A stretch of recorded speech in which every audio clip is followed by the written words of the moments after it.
Right now, there are two distinct strands to Libya's financial situation, one short-term, one long. The short-term one is being addressed here in Doha on Wednesday with what amounts to a donors' conference for the National Transitional Council. Mahmoud Jabril from the council explains here exactly what they're looking for.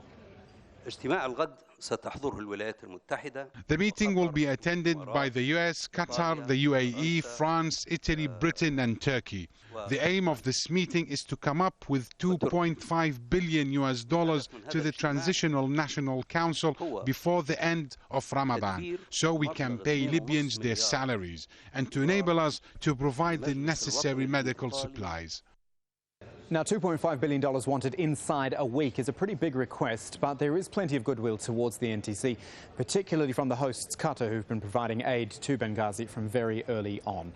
Long term, though, is a different story because it requires the NTC to do things on its own.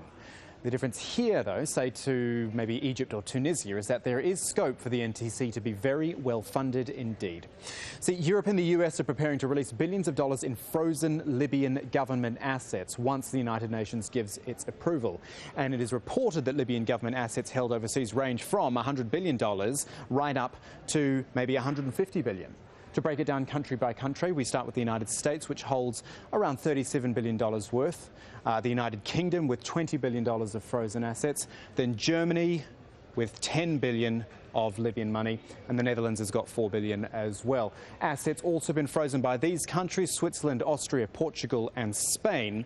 And then there's two other cases. This is Germany and the Netherlands with this $144 million figure. They are agreeing to lend that to the rebels to get them going, basically, to pay for immediate rebuilding and humanitarian needs, money that will later be deducted from the unfrozen assets. So done properly, this could be a very, very fruitful time for the NTC, and even better if it can get Libya back to producing the 1.6 million barrels of oil a day it used to before the battle began.